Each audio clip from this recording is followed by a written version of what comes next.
ಅಭಿವೃದ್ಧಿ ಹಿನ್ನಡೆ ಆಡಳಿತ ಪಕ್ಷದ ಸದಸ್ಯರು ಕಾಣೆಯಾಗಿದ್ದಾರೆ, ಹುಡುಕಿ ಕೊಡಿ ಎಂದು ಪೊಲೀಸರಿಗೆ ಕರವೇ ಮನವಿ. ಲಕ್ಷ್ಮೇಶ್ವರ ಪಟ್ಟಣದಲ್ಲಿ ಅಭಿವೃದ್ಧಿ ಕೆಲಸಗಳೇ ಇಲ್ಲ.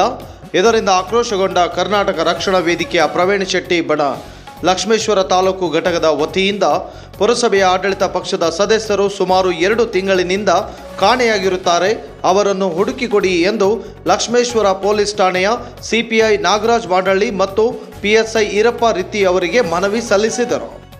ಮನವಿ ಸಲ್ಲಿಸಿ ಮಾತನಾಡಿದ ತಾಲೂಕು ಅಧ್ಯಕ್ಷ ಮಹೇಶ್ ಕಲಘಟಗಿ ಅವರು, ಪಟ್ಟಣದಲ್ಲಿ ಯಾವುದೇ ಅಭಿವೃದ್ಧಿ ಕೆಲಸಗಳಿಲ್ಲದೆ ಪುರಸಭೆಯ ಆಡಳಿತದಲ್ಲಿ ಅಲ್ಲೋಲ ಕಲ್ಲೋಲವಾಗಿದೆ. ರಾಜ್ಯದಲ್ಲಿ ಉತ್ತಮ ಮಳೆಯಾದರೂ ಸಹ ಕುಡಿಯುವ ನೀರು ಸಮಸ್ಯೆ ಮತ್ತು ಯಾವುದೇ ಅಭಿವೃದ್ಧಿ ಕಾರ್ಯಗಳು ನಡೆಯುತ್ತಿಲ್ಲ. ಮುಖ್ಯಾಧಿಕಾರಿಗಳು ಆಡಳಿತ ಪಕ್ಷದ ಸದಸ್ಯರ ಅನುಮತಿ ಇಲ್ಲದೆ ಯಾವುದೇ ರೀತಿಯ ನಿರ್ಧಾರಗಳನ್ನು ಕೈಗೊಳ್ಳಲು ಅಧಿಕಾರವಿರುವುದಿಲ್ಲ. ಸುಮಾರು 2 ತಿಂಗಳಿನಿಂದ ಲಕ್ಷ್ಮೇಶ್ವರ ಪಟ್ಟಣದಲ್ಲಿ ಕುಡಿಯುವ ನೀರಿನ ಕೊರತೆಯಿಂದಾಗಿ ಸಾರ್ವಜನಿಕರಿಗೆ ತುಂಬಾ ತೊಂದರೆಯಾಗಿದೆ. ಆದ್ದರಿಂದ ಸಾರ್ವಜನಿಕರಲ್ಲಿ ಒಂದು ಸಂಶಯ ಮೂಡುತ್ತದೆ. ಪುರಸಭೆಯ ಆಡಳಿತ ಪಕ್ಷವು ತಮ್ಮ ಆಡಳಿತ ನಿರ್ವಹಿಸುವಲ್ಲಿ ವಿಫಲವಾಗಿದೆ. ಆದ್ದರಿಂದ ಪುರಸಭೆಯ ಆಡಳಿತ ಪಕ್ಷದ ಸದಸ್ಯರು ಕಾಣೆಯಾದಂತಾಗಿದೆ. ಅದಕ್ಕಾಗಿ ಅವರನ್ನು ಹುಡುಕಿ ಕೊಡಿ ಎಂದು ಮನವಿ ಸಲ್ಲಿಸಿದರು. ಈ ಸಂದರ್ಭದಲ್ಲಿ ವೇದಿಕೆಯ ಶ್ರೇಯಾಂಕ್ ಹಿರೇಮಠ್, ಪ್ರವೀಣ್ ದಶಮನಿ, ಭರಮಣ್ಣ ಗೌಳಿ, ಅಮರೇಶ್ ಗಾಂಜಿ, ಮಲ್ಲನಗೌಡ, ಜಿವಿ ಪಾಟೀಲ್, ಅರ್ಜುನ್ ಬಾಂಡ್ಗೆ, ಗಿರೀಶ್ ಗೌಳಿ, ರಮೇಶ್ ಅಮರಣ್ಣವರ್, ಮಹಿಳಾ ಘಟಕದ ತಾಲೂಕು ಅಧ್ಯಕ್ಷ ಸುಷ್ಮಾ ಸರ್ವಾದೆ, ಲತಾ ಅಕ್ಕಸಾಲಿ, ತೇಜಸ್ವಿನಿ ಗೌರಪ್ಪ ಗೌಡ್ರು, ಸೌಮ್ಯ ಸೇರಿದಂತೆ ಇನ್ನೂ ಅನೇಕ ಸಂಘಟನೆಯ ಕಾರ್ಯಕರ್ತರು ಉಪಸ್ಥಿತರಿದ್ದರು. ಠಾಣೆಯ PSI ಸಾಹೇಬರಿಗೆ ಮನವಿ ಕೊಟ್ಟಿದ್ದಾರೆ. ಯಾಕೆ ಈ ಒಂದು ಉದ್ದೇಶ?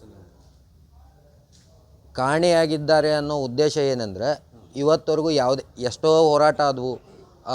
ವಾರ್ಡಿಂದ ಮಹಿಳೆಯರೆಲ್ಲ ಕೊಡ ಹಿಡ್ಕೊಂಬಂದರು, ಯಾರಿಗೂ ಯಾವುದೂ ಸ್ಪಂದಿಸಿಲ್ಲ. ಅಂತಂದರೆ ಇವತ್ತವರೆಗೂ ಒಂದು ಪೇಪರ್ ಸ್ಟೇಟ್ಮೆಂಟ್ ಕೊಟ್ಟಿಲ್ಲ. 2 ತಿಂಗಳು ಬಿಡೋಂಗಿಲ್ಲ, 1 ತಿಂಗಳು ಬಿಡೋಂಗಿಲ್ಲ, ಟೆಕ್ನಿಕಲ್ ಪ್ರಾಬ್ಲಮ್ ಐತಿ ಅಂದರೆ ನಾವು ಎಲ್ಲ ಹೋರಾಟ ಮಾಡೇ ಪಡಿಬೇಕನ್ನೋ ಪರಿಸ್ಥಿತಿ ಬಂದೈತಿ.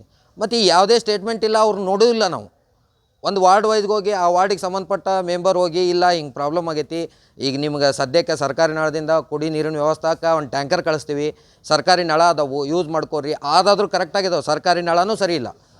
1 ಕೊಡ ತುಂಬಕ್ಕೆ 2 ತಾಸು ಬೇಕು ಒಂದೊಂದು ಕಡೆ ಸರ್ಕಾರಿ ನಳ. ಮತ್ತು ಹಿಂಗಿದ್ದಾಗ ಅವ್ರು ಕಾಣೆಯಾಗಿದ್ದಾರೆ ಅಂದರೆ ಇನ್ನೇನು ರೀ, ಅವರು ಪುರಸಭೆಯಲ್ಲಿ ಇಲ್ಲ, ಕಾಣೆಯಾಗಿದ್ದಾರೆ ಅವರು.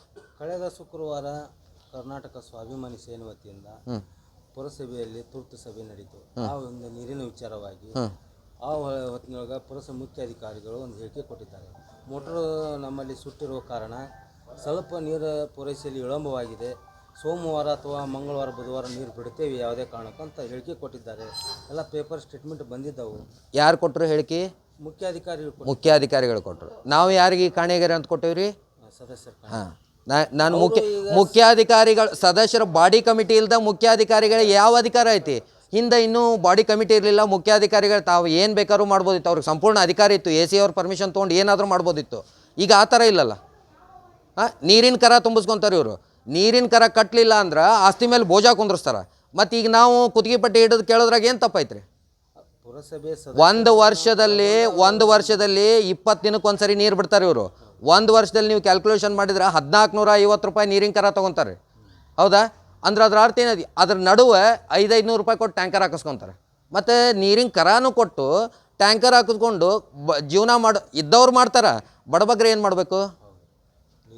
ಎಲ್ಲ ವಾರ್ಡ್ನೊಳಗೂ ಈಗ ವಿರೋಧ ಪಕ್ಷದವ್ರಿಗೆ ಮಾಡೋಕ್ಕೆ ಅವ್ರಿಗೇನು ಅಧಿಕಾರ ಐತ್ರಿ? ವಿರೋಧ ಪಕ್ಷದವರು ಏನು ಇದಲ್ಲ. ಅವ್ರು ವಿರೋಧ ಪಕ್ಷದವರು ತಮ್ಮ ಕಾರ್ಯವೈಖರಿ ಮಾಡಿದರೆ ನಮಗೆ ಇವತ್ತು ಹೋರಾಟ ಮಾಡೋ ಪರಿಸ್ಥಿತಿ ಬರ್ತಿರ್ಲಿಲ್ಲ. ಅವರಾದರೂ ಸರಿ ಇಲ್ಲ, ವಿರೋಧ ಪಕ್ಷದವರು ಸರಿ ಇಲ್ಲ. ಅವ್ರ ಕೆಲಸ ನಾವು ಮಾಡಬೇಕಾಗಿ ಬಂದೈತಿ ಈಗ. ಮತ್ತು ಇವ್ರು ಜನ ಎದಕ್ಕೆ ಆರಿಸಿ ಕಳ್ಸ್ಯಾರ ಇವ್ರನ್ನ? ಇದೇ ಪ್ರಾಬ್ಲಮ್. ಅದಕ್ಕೆ ಅವ್ರು ಕಾಣೆಯಾಗ್ಯಾರ. ಇವರು ಪೊಲೀಸ್ ಇಲಾಖೆಯಿಂದ ಹುಡುಕಿ ಕೊಡೋಕ್ಕಾಗಲಿಲ್ಲ ಅಂದ್ರೆ 4 ದಿನ ನೋಡ್ತೀವಿ. 4ನೇ ದಿನಕ್ಕೆ ಹಾವಳಿ ಹನುಮಪ್ಪನ ಗುಡಿಯಿಂದ ಶವಯಾತ್ರೆ ಮಾಡ್ತೀವಿ. ಶವಯಾತ್ರೆ ಮಾಡಿ ಬಂದು ಎಲ್ಲ ಆಡಳಿತ ಪಕ್ಷ ಸದಸ್ಯರದ ಅಂತಿಮ ದರ್ಶನಕ್ಕೆ ಮುನ್ಸಿಪಾಲ್ಟಿ ಮುಂದೆ ಇಡ್ತೀವಿ.